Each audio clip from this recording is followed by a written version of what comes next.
부동산 개발금융 송동원 박사님의 칼럼 부동산이 경제입니다. 안녕하십니까, 송동원입니다. 주말이라서 그런지 좀 부시시합니다. 오늘은 집합건물법 무엇이 문제인가, 이 문제점에 대해서 좀 한번 얘기는 해보고 넘어가야 되겠다, 이런 차원에서 좀 말씀을 드리려고 합니다. 저도 부동산 업계에서 30년 가까이 있었고, 또 부동산 학을 연구한 지도 20년 가까이 되었습니다. 실무와 이론을 한 만큼 한 사람이고, 그래서 각 분야에 허술한 부분이 있거나 또는 국민들의 편에서 불편한 게 있다면 전문가로서 지적하고 또 목소리를 좀 내야 되겠다 하는 차원에서 제가 신문의 칼럼이라든가 이런 부분에 대해서 정부 정책을 비판하고, 또는 법 체계가 허술하면 그런 면에 대한 비판 칼럼도 좀 많이 썼습니다.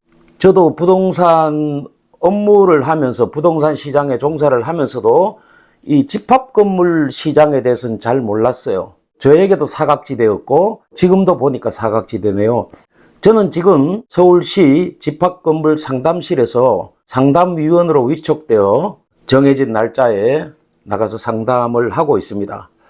그 상담의 내용은 주로 그 집합건물법상 또는 그 법무부가 만들어 놓은 집합건물 사례집이나 이러한 것만 보면 다 답을 할 수 있는 정도의, 그냥 일반 국민들이, 정말 서울 시민들이 어디 가서 물어볼 데가 없으니까 물어보는 그런 정도의 다급함 정도인데, 그런 정도의 상담입니다. 그냥 법령만 보면 다 상담을 해줄 수 있는 그런 정도입니다.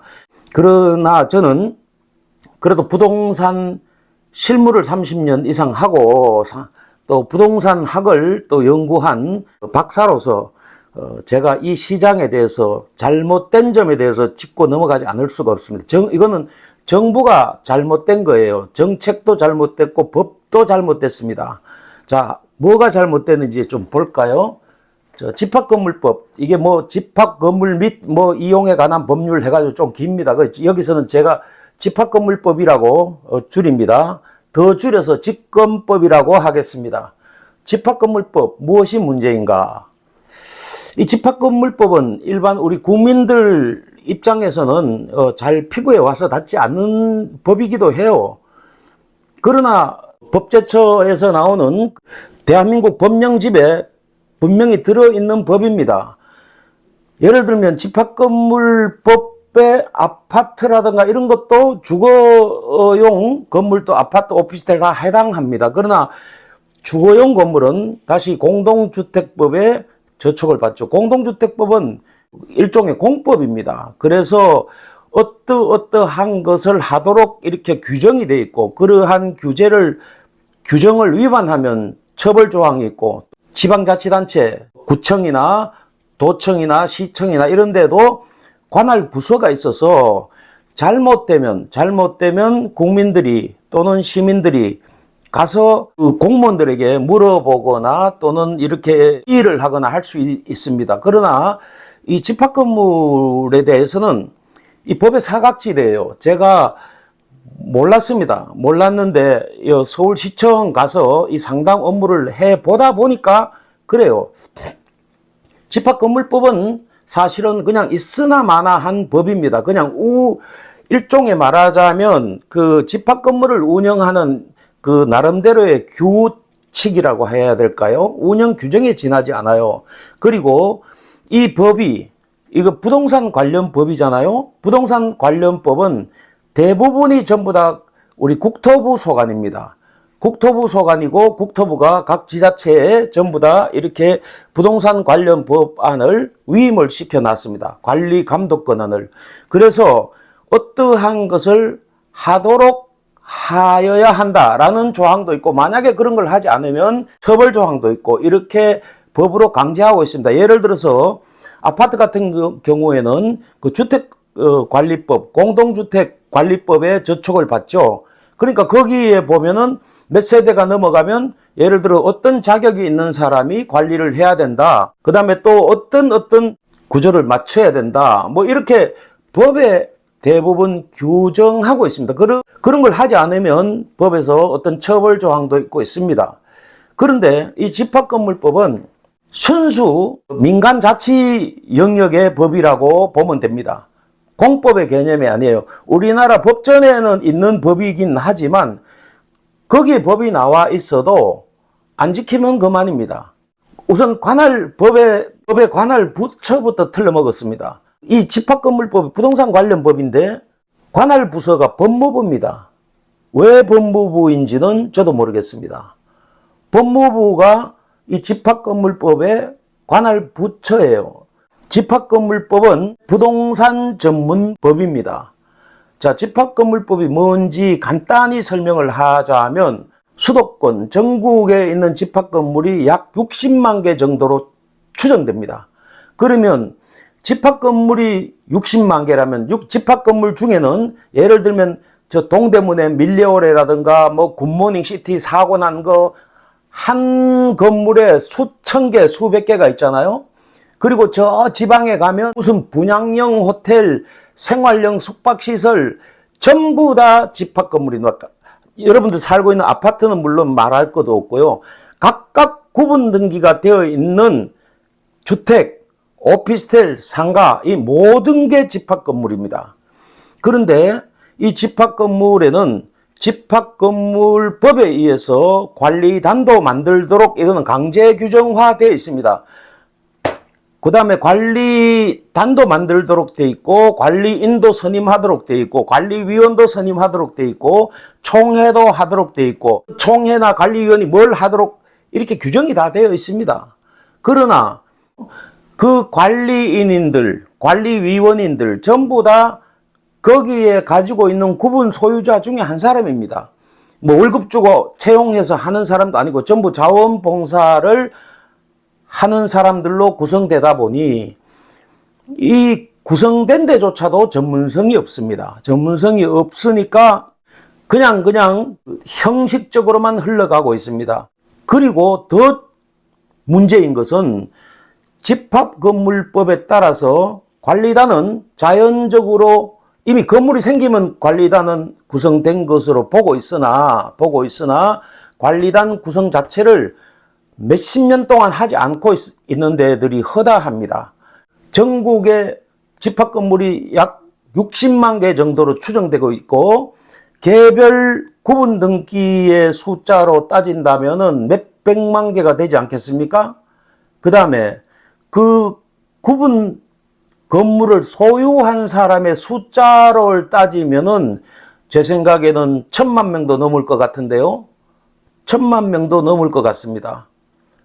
아마 정치권도 생각을 좀 해야 될 겁니다. 이거 1,000만 명 넘겠습니다. 이거 유권자, 우리나라 유권자 해봐야 뭐 인구 4천 몇백만이지만 실제로 유권자 해봐야 뭐 한 3천 몇백만 밖에 되지 않지 않습니까?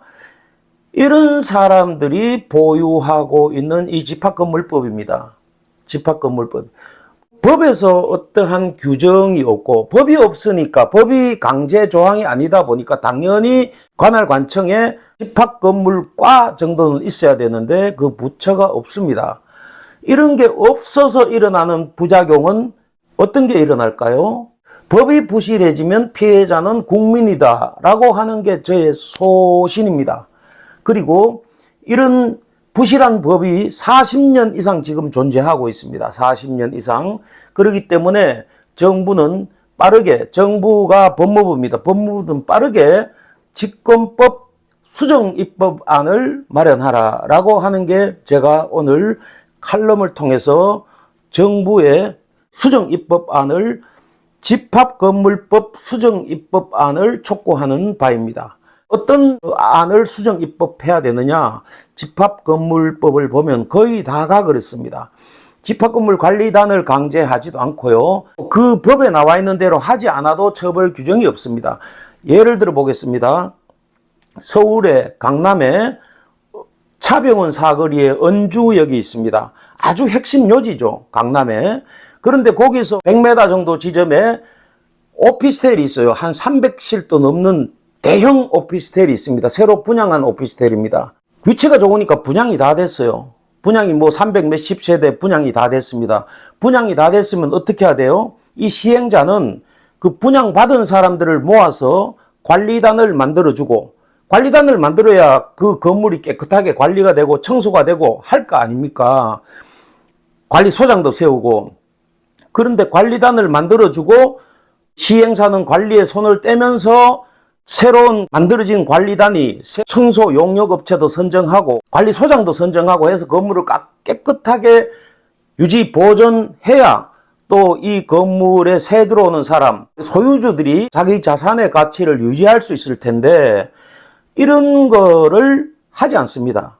지금 그 아까 말한 은주역 사거리의 오피스텔은 가서 보시면 엉망진창입니다. 분양은 다 됐고 소유자들이 있는데 청소 한번 안 해가지고 막 지나가는 강아지가 배설물을 쏟아놓고 이래가지고 들어가는 입구부터 층층마다 불결하고 더럽고 이렇게 하니까 그 가지고 있는 소유자들은 이 건물이 만약에 임대차를 내놓고 하려면 건물이 깨끗해야 보러 오잖아요. 한 달에 월세를 300만 원 받을 수 있는 거를 200만 원밖에 못 받아요.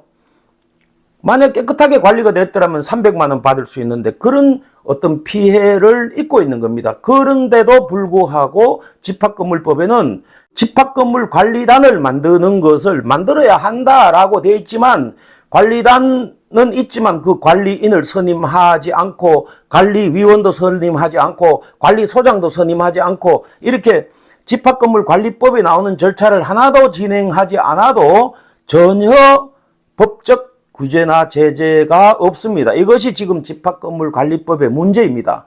제가 며칠 전에 그 서울시 산하의 서울연구원이라는 데가 있습니다. 서울연구원에서 주최하는 토론회를 나갔습니다. 집합건물 토론회를 나갔습니다. 거기 연구원들 다들 박사님들이고 진행자도 그렇고 저도 참여했습니다. 그런데 이 집합건물법에 무엇이 문제인지도 모르고 그냥 현재 어떤 상담이 많이 들어오나요? 그런 상담 들어오는 내용을 파악해가지고 그것에 대한 해결을 해주려고만 하지 근본적으로 이 법이 안고 있는 문제점을 해결하려고 하는 그런 의지와 전문성이 보이지 않아서 실무를 많이 한 저로서는 참 안타까웠습니다. 지금 제 영상을 이 정부 관계자들이나 또는 이쪽 집권법 관련한 법무부 관계자들이 좀 보신다면 빠르게 집권법 부분에 수정해 주기를 바라면서 제가 오늘 이러한 칼럼을 하고 있습니다.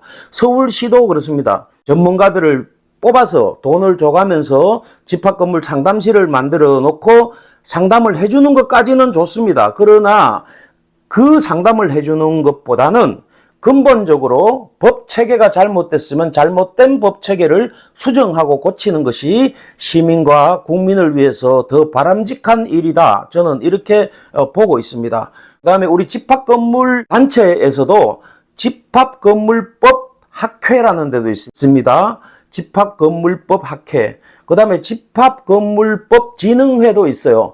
아마 집합건물법 진흥회가 서울시 관련된 각종 행사를 도맡아서 하고 있는 것 같은데 제발 이러한 학회나 진흥회 같은 단체가 연구단체잖아요. 이런 데가 솔선수범해서 잘못된 것에 대해서는 법 개정 세미나, 포럼 이런 걸 열어가지고 공론화해서 언론화하고 잘못된 게 있으면 개정하고 이런 조치가 빠르게 필요합니다.